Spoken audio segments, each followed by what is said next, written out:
ஆங்கில பிரெஞ்சு ஆதிக்க போட்டி, ஆங்கிலோ பிரெஞ்சு வார்ஸ். 17ஆம் நூற்றாண்டின் பிரெஞ்சுக்காரர்களும் வட அமெரிக்காவில் குடியேற்றங்களை நிறுவுவதில் ஆர்வம் கொண்டனர். பிரெஞ்சு அரசர் 4ஆம் ஹென்றி, அவருடைய காலம் 1589 1610. 4ஆம் ஹென்றி காலத்தில், பிரெஞ்சு அரசர் 4ஆம் ஹென்றி காலத்தில் ஒரு குடியேற்ற பேரரசை அமைப்பதற்கான அடித்தளம் இடப்பட்டது. பல பிரெஞ்சு கடற்பயண வீரர்கள் வட அமெரிக்காவின் பல பகுதிகளை கண்டறிந்தனர். அதன் விளைவாக கனடா, மிசிசிப்பி சமவெளி ஆகியவற்றில் பிரெஞ்சு குடியேற்ற பேரரசு அமைக்கப்பட்டது. பிரெஞ்சுக்காரர்களின் ஆதிக்க வளர்ச்சி, செழிப்பான வியாபாரம் ஆகியவற்றை கண்ட ஆங்கிலேயர் பொறாமை கொண்டனர். இதனால் அமெரிக்காவில் ஆங்கிலேயர்களுக்கும் பிரெஞ்சுக்காரர்களுக்கும் இடையே ஆதிக்க போட்டி ஏற்பட்டு மொத்தம் 4 போர்கள் நடைபெற்றன. இப்போர்களின் இறுதியில் வட அமெரிக்காவில் இருந்த பிரெஞ்சு ஆதிக்கம் முற்றிலும் மறைந்தது. வட அமெரிக்காவில் பிரெஞ்சு குடியேற்றங்கள். புதிய பிரான்ஸ், நியூ பிரான்ஸ் அப்படின்னு சொல்கிறாங்க. ஃபஸ்ட்டு பிரெஞ்சு அரசர் 4ஆம் ஹென்ரியின் காலத்தில் தான் வட அமெரிக்காவின் நிலையான குடியேற்றம் அமைக்கப்பட்டது. 1603ஆம் ஆண்டு சாமுவேல் டி சாம்ப்ளேன் என்பவர் அமெரிக்காவை ஆராய பயணம் மேற்கொண்டனர். இவர் செயின்ட் லாரன்ஸ் நதி வழியே நெடுந்தூரம் பயணம் செய்தார். 1608 கியூபெக் நகரை சாம்ப்ளேன் நிறுவினார். இதுவே வட அமெரிக்காவில் பிரெஞ்சுக்காரர்கள் முதல் குடியேற்றமாகும். எனவே சாம்ப்ளேன் கனடாவின் தந்தை என்று அழைக்கப்படுகிறார். சாம்ப்ளேன் கனடாவின் தந்தை என்று அழைக்கப்படுகிறார். கனடா நியூ பிரான்ஸ் என்று அழைக்கப்பட்டது. கியூபெக் நகரை மையமாக வைத்தே பிரெஞ்சு குடியேற்றம் வளர்ச்சி அடைந்தது. இங்கு ரோம வாணிபமே பிரதானமாக இருந்தது. பிரெஞ்சுக்காரர்களிடம் சிறிது சிறிதாக இங்கு வந்து குடியேறினர். இதன் பிறகு லாரன்ஸ் பள்ளத்தாக்கிலும் சில குடியேற்றங்கள் நிறுவப்பட்டன. அவைகளில் மான்ட்ரீஸ் என்ற குடியேற்றம் முக்கியமானது ஆகும். இந்த மான்ட்ரீஸ் பிரெஞ்சு கிறிஸ்தவ பாதிரிமார்கள் அமைத்தார்கள். சில ஆண்டுகளில் பிரெஞ்சுக்காரர்கள் ராக்கி மலைத்தொடர் வரை சென்றனர். லூசியானா. பிரெஞ்சு மன்னர் 14ஆம் லூயி காலத்தில் பிரெஞ்சு குடியேற்றம் நிறுவப்பட்டதற்கு ஊக்கமளிக்கப்பட்டது. அமைச்சர் கால்பர்ட் என்பவர் வெளிநாடுகளில் குடியேற்றங்கள் அமைப்பதற்கு சிறப்பான திட்டங்கள் தீட்டி செயல்படுத்தினார். அதன் விளைவாக லாசேஸ் என்பவர் 1682 இல்லினாய் பகுதியை மிசிசிப்பி நதி முழுவதிலும் பயணம் செய்து அந்த நதி சமவெளி முழுவதும் பிரெஞ்சுக்கு சொந்தம் என்றார். இந்த மிசிசிப்பி சமவெளிதான் 14ஆம் லூயை பெருமைப்படுத்தும் வகையில் லூசியானா என்று அழைக்கப்பட்டது. இந்த லூசியானா பகுதியில் பிரெஞ்சுக்காரர்கள் பெருமளவில் சென்று குடியேறினர். மெக்சிகோ வளைகுடாவின்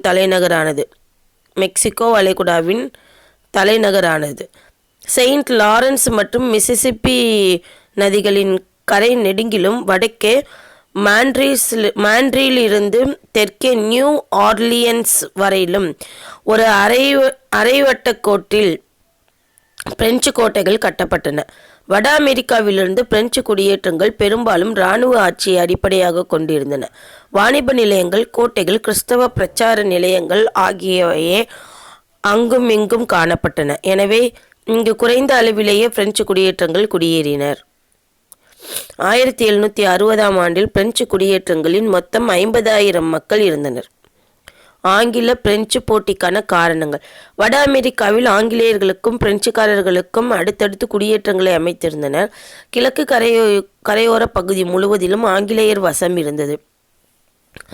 இப்பகுதி காலப்போக்கில் மக்கள் தொகை வளர்ச்சி அடைந்ததால் ஆங்கில குடியேற்றவாசிகள் மேற்கு நோக்கி சென்று குடியேறுவதை தவிர வேறு வழி இல்லை.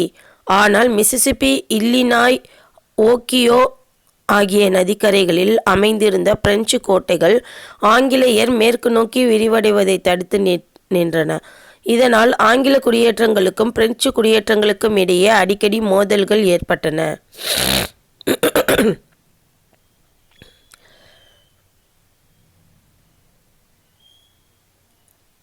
அதிக லாபம் தரும் அடுத்து 2வது பாயிண்ட் என்னன்னா, அதிக லாபம் தரும் ரோம வாணிபமும் வட அட்லாண்டிக்கின் மீன்பிடிப்புகளும் பிரெஞ்சுக்காரர்களின் ஆதிக்கத்திலிருந்து இருந்தன. இதனால் ஆங்கிலேயர் பொறாமை கொண்டனர். அமெரிக்காவில் இருந்த பூர்வீக குடிகளான செவ்விந்தியர்களுடன் பிரெஞ்சுக்காரர்கள் நட்புடன் இருந்தனர். சிலர் செவ்விந்தியர் பெண்களை திருமணம் செய்து கொண்டனர். மேலும் அவர்கள் பாதுகாப்பாக ஆயுதங்களை வழங்கினர். பாதுகாப்புக்காக ஆயுதங்கள் வழங்கினர். தாங்கள் அழிக்க விரும்பிய செவ்விந்தியர்களுக்கு பிரெஞ்சுக்காரர்கள் ஆயுதம் வழங்கியதை ஆங்கிலேயர் விரும்பவில்லை. ஓகே.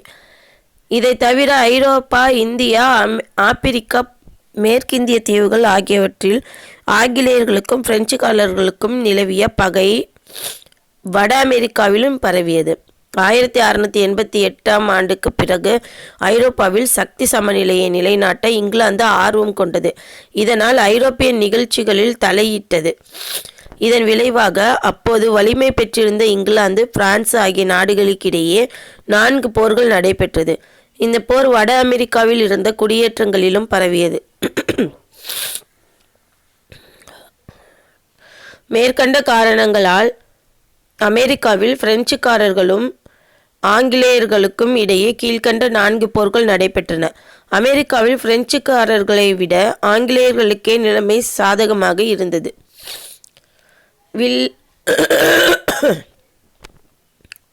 வில்லியம் அரசரது போர் 1689 1697 வரைக்கும் அவருடைய காலம். இப்போர் அமெரிக்க வரலாற்றில் இங்கிலாந்து அரசர் வில்லியம் காலத்தில் நடைபெற்றதால் வில்லியம் அரசரது போர் என்று வழங்கப்பட்டது. ஐரோப்பிய வரலாற்றில் ஆக்ஸ்பர்க் கழக போர் என்றும் இங்கிலாந்து வரலாற்றில் ஆங்கில வாரிசுரிமை போர் என்றும் அழைக்கப்படுகிறது. அதாவது வில்லியம் அரசருடைய போர் தான் அமெரிக்க வரலாற்றில் இங்கிலாந்து அரசர் வில்லியம் காலத்தில் நடைபெற்றதுனால வில்லியம் அரசரது போர் என்று அழைக்கப்படுகிறது. ஐரோப்பிய வரலாற்றில் ஆக்ஸ்பர்க் கழக போர் என்றும் இங்கிலாந்து வரலாற்றில் ஆங்கில வாரிசுரிமை போர் என்று அழைக்கப்படுகிறது. ஒரே போர் 3 இடத்துல 3 விதமாக சொல்கிறாங்க. அமெரிக்க வரலாற்றில் வில்லியம் அரசரது போர், ஐரோப்பிய வரலாற்றில் ஆக்ஸ்பர்க் கழக போர், இங்கிலாந்து வரலாற்றில் ஆங்கில வாரிசுரிமை போர். இந்த போர் ஐரோப்பாவில் பிரெஞ்சு மன்னர் 14ஆம் லூயி மன்னருக்கு எதிராக ஆரம்பிக்கப்பட்டதாகும். ஐரோப்பாவில் 1689 ஆரம்பித்த இந்த போர் வட அமெரிக்காவிலும் பரவியது. வட அமெரிக்காவில் பிரெஞ்சுக்காரர்களுக்கு சொந்தமான அக்கேடியாவை 1690 சர் வில்லியம் பிப்ஸ் என்பவரின் தலைமையில் ஆங்கில படைகள் தாக்கின. மேலும் ஆங்கிலேயர் கியூபக், மாட்ரிஸ் ஆகிய இடங்களை கைப்பற்ற முயன்று தோல்வியடைந்தனர். நியூ பிரான்சின் ஆளுநர் பிரான்டினாக் என்பவர் செவ்விந்தியர்களின் உதவியுடன் ஆங்கிலேயர்களின் குடியேற்றங்களின் எல்லை பகுதிகளை சூறையாடினர். இவை தவிர மற்ற முக்கியமான போர்கள் எதுவும் நடைபெறவில்லை. இப்போர் ஐரோப்பாவில் 1697 ரீஸ்விக் உடன்படிக்கையின்படி முடிவடைந்தது. யாருக்கும் வெற்றி தோல்வி இல்லை. ஆண் அரசியின் போர் 1701 1713. ஐரோப்பாவில் நடைபெற்ற ஸ்பானிய வாரிசுரிமை போரே அமெரிக்க குடியேற்றங்களில் ஆண் அரசியின் போர் எனப்படுகிறது. இங்கிலாந்து, ஹாலந்து, ஆஸ்திரியா ஆகிய நாடுகள் சேர்ந்து பிரான்சுக்கு எதிராக செய்த போராகும். ஐரோப்பாவில் தொடங்கியதும் வட அமெரிக்காவில் உள்ள குடியேற்றங்களிலும் போர் ஆரம்பித்தது. இப்போர் பெரும்பாலும் நியூ இங்கிலாந்து மக்களுக்கு பிரெஞ்சுக்காரர்களுக்கும் இடையே நடைபெற்றது. 1710 நியூ இங்கிலாந்து மக்கள் பெரும் தாக்குதல் தொடுத்து அக்கேடியாவை கைப்பற்றினர். போர்ட் ராயல் கைப்பற்றப்பட்டது. அது ஆண் அரசியை பெருமைப்படுத்தும் வகையில் ஆனபாலிஸ் என்று பெயரிடப்பட்டது. போர்ட் ராயல் கைப்பற்றப்பட்ட அது ஆண் அரசியை பெருமைப்படுத்தும் வகையில் ஆனபாலிஸ் என்று பெயரிடப்பட்டது. தென் கரோலினாவில் உள்ள சார்லஸ்டன் நகரை பிரெஞ்சு படைகள் தாக்கின. ஆனால் கரோலினா மக்கள் பக்கத்துக்கு குடியேற்றங்களின் ஆதரவுடன் தாக்குதலை சமாளித்தனர். இப்போர் 1713 உட்ரக்ட் உடன்படிக்கையின்படி முடிவுக்கு வந்தது. இந்த உடன்படிக்கையின்படி நியூ ஃபவுண்ட்லாந்து, நோவா ஸ்கோஷியா, ஹட்சன் விரிகுடா ஆகியவற்றை பிரான்சிடமிருந்து இங்கிலாந்து பெற்றது. மேலும் ஏஷியன்டோ உடன்படிக்கையின்படி ஸ்பானிய குடியேற்றங்களுக்கு ஆண்டுதோறும் 4800 நீக்ரோ அடிமைகளை விற்கும் உரிமையை இங்கிலாந்து பெற்றது. ஜார்ஜ் அரசரது போர், அது 1745 1748. ஐரோப்பாவில் நடைபெற்ற ஆஸ்திரிய வாரிசுரிமை போர் குடியேற்ற நாடுகளின் வரலாற்றில் ஜார்ஜ் அரசரது போர் என்று அழைக்கப்படுகிறது. இந்த போர் இங்கிலாந்தில் 2ஆம் ஜார்ஜ் மன்னராக இருந்தபோது நடைபெற்றது. ஸ்பெயினுடன் ஆங்கிலேயர் செய்து கொண்ட ஏஷியன்டோ உடன்படிக்கையை ஆங்கிலேயர் தவறாக பயன்படுத்தியதால் 1739 ஸ்பெயினுடன் ஜென்கின்ஸ் காது போர் துவங்கியது. அடுத்த ஆண்டில் இது ஆஸ்திரிய வாரிசுரிமை போரில் கலந்தது. ஆஸ்திரிய வாரிசுரிமை போரில் இங்கிலாந்தும் பிரான்சும் போரிட்டன. ஆஸ்திரிய வாரிசுரிமை போரில் இங்கிலாந்தும் பிரான்சும் போரிட்டன. ஐரோப்பாவில் போர் மூண்டதும் அமெரிக்காவில் பிரிட்டிஷ் குடியேற்றங்களுக்கும் பிரெஞ்சு குடியேற்றங்களுக்கும் இடையே போர் மூண்டது. கேப் பிரிட்டனில் இருந்த பிரெஞ்சு ஆளுநர் அக்கேடியாவை திரும்ப கைப்பற்ற எடுத்த முயற்சி வெற்றியளிக்கவில்லை. செயின்ட் லாரன்ஸ் நதி முழுவதுமாக செயின்ட் லாரன்ஸ் நதி முகத்துவாரத்தில் உள்ள கேப் பிரிட்டன் தீவில் இருந்த லூயி பர்க் என்ற கோட்டையை வில்லியம் பிப்ஸ், வாரன் ஆகியோர் தலைமையிலான ஒரு ஆங்கில படை கைப்பற்றியது. இதுவே இப்போரில் முக்கிய நிகழ்ச்சியாக கருதப்படுகிறது. இந்த போர் 1748 கையெழுத்தான ஏலா சப்பேல் உடன்படிக்கையின்படி முடிவடைந்தது. இதன்படி லூயி பர்க் கோட்டையை பிரான்சுக்கு திரும்பி கொடுக்கப்பட்டது. இதனால் இந்தியாவில் சென்னையை ஆங்கிலேயர் பெற்றுக்கொண்டனர். 7 போர் 1756 63 வரைக்கும். ஆங்கிலேயர்களுக்கும் பிரெஞ்சுக்காரர்களுக்கும் அமெரிக்காவில் நடைபெற்ற போர்களில் மிகவும் முக்கியமான போர் இதுவே ஆகும். இந்த 7 போர். இப்போர் ஐரோப்பாவிலும் அமெரிக்காவிலும் 7 போர் என்று அழைக்கப்படுகின்றது. மற்ற 3 போர்களும் ஐரோப்பாவில் ஆரம்பித்து அமெரிக்காவுக்கு பரவியது. ஆனால் இந்த போர் வட அமெரிக்காவில் ஆரம்பித்து பின்னர் ஐரோப்பாவில் பரவியது. அலகனி மலைத்தொடர்களையொட்டி குடியேறியிருந்த ஆங்கிலேயர்களுக்கும் மிசிசிப்பி சமவெளியில் அமைந்திருந்த பிரெஞ்சு கோட்டைகளுக்கும் இடையே இருந்த ஓகியோ சமவெளியை பிடிப்பதற்காகவே இந்த போர் நடைபெற்றது. ஆங்கிலேயர்களை கடலோர பகுதிகள் தவிர உட்பகுதிகளில் புகுந்து விடாதபடி தடுக்க பிரான்சு திட்டமிட்டது. லூசியானாவும் கனடாவும் இணைக்கப்பட்டு விட்டால் பிரான்சு வல்லரசாகி தங்கள் மேற்கு நோக்கி விரிவடைய முடியாமல் போய்விடும் என்று ஆங்கிலேயர் அஞ்சினர். எனவே 13 குடியேற்ற நாட்டு பிரதிநிதிகள் நியூயார்க் குடியேற்றத்தில் உள்ள ஆல்பனி என்ற இடத்தில் 1754 கூடி ஒரு கூட்டமைப்பு ஏற்படுத்த முயற்சித்தனர். இந்த ஆல்பனி மாநாடு கூட்டப்படுவதற்கு முக்கிய காரணமானவர் பெஞ்சமின் பிராங்க்லின் என்பவர் ஆவார். ஆனால் இந்த கூட்டமைப்பு அமைக்கப்பட குடியேற்றங்கள் ஆதரவு அளிக்கவில்லை. எனவே ஆங்கில அரசாங்கம் ஃப்ரெடாக் என்பவரின் தலைமையில் 1200 பேர் கொண்ட ஒரு படையை அனுப்பி ஓகியோ பள்ளத்தாக்கு மீது தாக்குதல் தொடுத்தது. ஆனால் ஆங்கில படை தோற்கடிக்கப்பட்டது.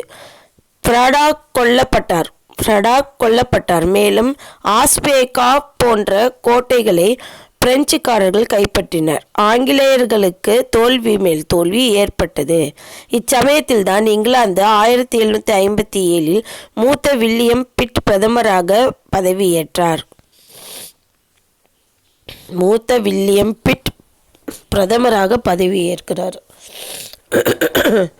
இவர் ஆங்கில படைகளில்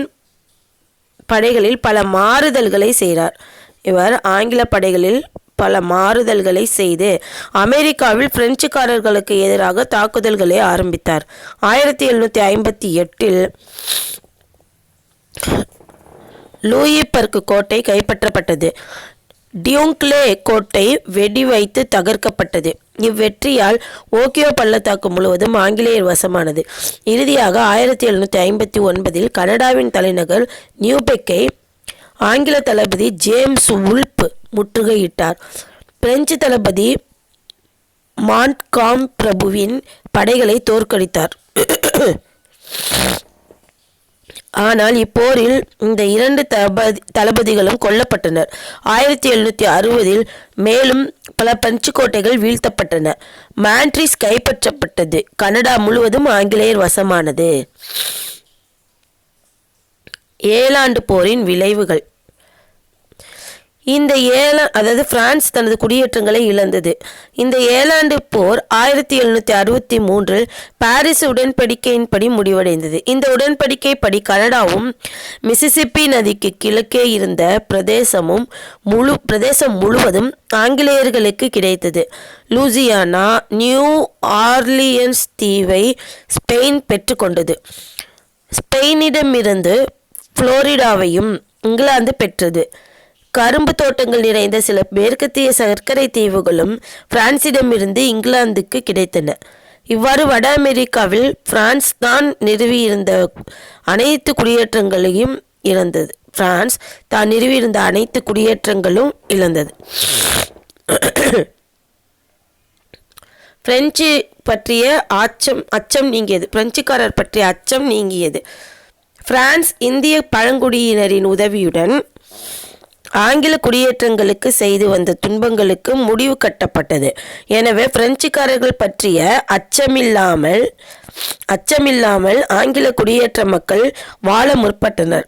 மேலும் இதன் காரணமாகவே இங்கிலாந்தில் இராணுவ பாதுகாப்பை பெற்று வந்த மக்கள் இனி இங்கிலாந்தின் இராணுவ பாதுகாப்பு தேவையில்லை என்ற எண்ணமும் குடியேற்ற மக்களிடம் ஏற்பட்டது.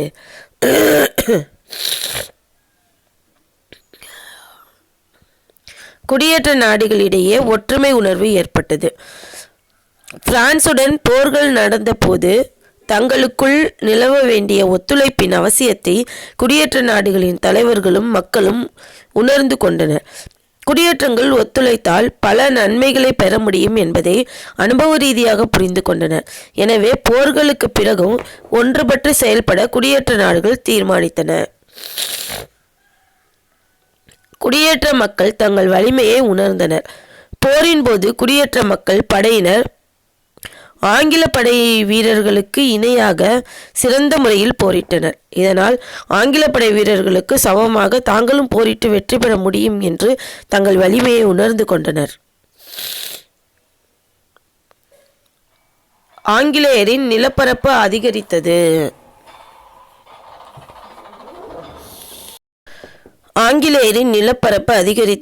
ஏழாண்டு போரின் விளைவாக வட அமெரிக்காவில் ஆங்கிலேயரின் வசமிருந்த நிலப்பரப்பு இருமடங்காகியது. இதனால் இங்கிலாந்தின் பொறுப்புகளும் செலவுகளும் அதிகரித்தன. அதன் காரணமாக பல சிக்கல்களும் தோன்றின. இங்கிலாந்துக்கு எதிரான உணர்வு வளர்ச்சியடைந்தது. ஏழாண்டு போர் குடியேற்ற மக்களிடம் இங்கிலாந்துக்கு எதிராக உணர்வுகளை வளர்ச்சியடைவதற்கு முக்கிய காரணமாயின. ஏழாண்டு போரின் போது ஆங்கில படைகளுக்கு உதவி செய்வதற்கும் அவற்றின் உதவியாக குடிமக்கள் படையை திரட்டுவதற்கும் ஏராளமான பணம் செலவாகியது. மேலும் வட அமெரிக்காவில் பெரிய நிலப்பரப்பை பெற்றதால் அதை பராமரிக்கவும் பாதுகாக்கவும் ஒரு படை அமைக்க அதிக செலவு ஏற்பட்டது. இதற்கான செலவை குடியேற்ற மக்கள் பகிர்ந்து கொள்ள வேண்டும் என்று இங்கிலாந்து கூறியது. இதனை குடியேற்ற மக்கள் எதிர்த்தனர். போருக்கு பிறகு குடியேற்றங்கள் மீது அதிக வரிகளை இங்கிலாந்து பாராளுமன்றம் விதித்தது. மேலும் குடியேற்ற வாணிபத்தை கட்டுப்படுத்தவும் பல சட்டங்கள் இயற்றியது. இதனை குடியேற்ற மக்கள் எதிர்த்தனர். ஏழாண்டு போருக்கு பிறகு குடியேற்ற மக்கள் பெருங்கூட்டமாக மேற்கு நோக்கி சென்று குடியேற முற்பட்டனர். பல நில விற்பனை நிலையங்கள் தோன்றின. எனவே குடியேற்றத்தை கட்டுப்படுத்த 1763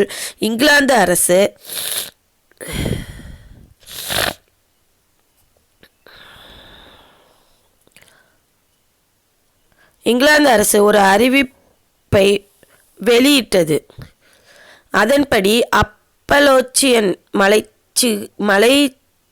சிகர வரிகளுக்கப்பால் அப்பலோச்சியன் மலைச்சிகர வரிகளுக்கு அப்பால் செல்ல தாங்கள் தாய்நாடே தடையாக இருப்பதைக் கண்ட குடியேற்ற மக்கள் இங்கிலாந்தின் மீது வெறுப்படைந்தனர். 1763 இங்கிலாந்து அரசு ஒரு அறிவிப்பை வெளியிட்டது. அதன்படி அப்பலோச்சியன் மலைச்சிகர வரிகளுக்கு அப்பால் செல்ல தங்கள் தாய்நாடே தடையாக இருப்பதைக் கண்ட குடியேற்ற மக்கள் இங்கிலாந்து மீது வெறுப்படைந்தனர். 7 ஆண்டு போருக்கு பிறகு குடியேற்றங்கள் இயற்றிய சட்டங்களை இங்கிலாந்து பாராளுமன்றம் கட்டுப்படுத்த முற்பட்டது. 7 ஆண்டு போருக்கு பிறகு குடியேற்றங்கள் இயற்றிய சட்டங்களை இங்கிலாந்து பாராளுமன்றம் கட்டுப்படுத்த முற்பட்டது. ஆரம்பத்திலிருந்தே சுயாட்சி நிறுவனங்களை அமைத்து உரிமையோடு தாங்களை தாங்களே ஆட்சி செய்து வந்த குடியேற்றங்கள் தங்கள் உரிமைகளில் இங்கிலாந்து பாராளுமன்றம் தலையிடுவதை விரும்பவில்லை. மேற்கண்ட காரணங்களால் இங்கிலாந்துக்கு எதிரான உணர்வு குடியேற்ற மக்களிடையே வளர்ந்தது.